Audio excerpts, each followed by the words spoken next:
as a small creator होइन तपाईँलाई sales चाहिँ आउनुपर्छ र सेल्स नराम्रो होइन होइन लाइक यो सोच चाहिँ हटाउनुहोस् कि सेल्स नराम्रो हो भन्ने होइन लाइक सेल्स आउनुपर्छ होइन किन भन्दाखेरि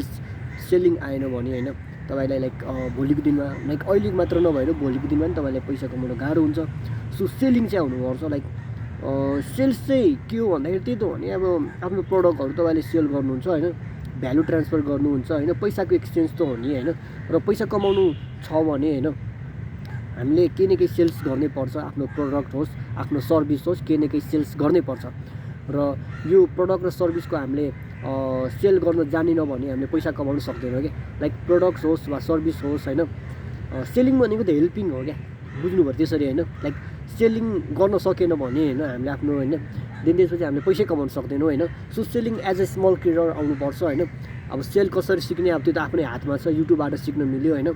तर सेलिङ चाहिँ आउनुपर्छ होइन किन भन्दाखेरि यो वर्ल्डमा होइन तपाईँले होइन पैसा कमाउने वे भनेको त्यही हो क्या सेलिङ गर्ने हो क्या लाइक राम्ररी खतरा पैसा कमाउनु छ भने सेलिङ हो क्या सो सेलिङको अब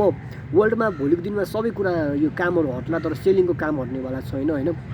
र सेलिङ चाहिन्छ पैसा कमाउनु छ भने एज अ क्रिएटर तपाईँलाई सेलिङ आउनै पर्छ पैसा कमाउनु छ भने होइन र कन्टेन्टबाट नभए पनि ऱ्यान्डम अरू कुनै काममा लाइक बिजनेस गर्नुहुन्छ भने पनि त्यसमा पनि सेलिङ आउनै पर्छ